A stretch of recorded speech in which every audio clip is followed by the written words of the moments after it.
দাদার যেটা খাও, তারপরেও দাদা বৌদি সংসারে আগুন ধরানোর পরিকল্পনা করো।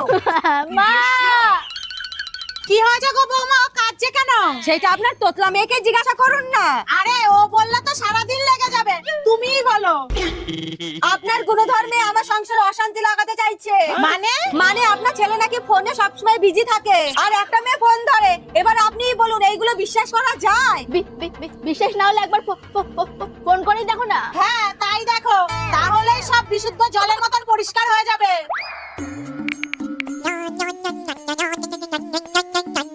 হ্যালো, তুমি কোথায় আছো? নাকে তেল দিয়ে ঘুমাচ্ছি। হ্যাঁ, কার সাথে? ওই কাজে এসেছি, কাজ করছি। এইবার বিশ্বাস হলো তো আপনার মেয়ে কিভাবে সংসারে আগুন লাগানোর চেষ্টা করছে? দাঁড়াও আমি দেখাচ্ছি। আপনার ডায়াল করার নাম্বারটি এখন ব্যস্ত আছে। দেখলা আমি মিথ্যা কথা বলি না।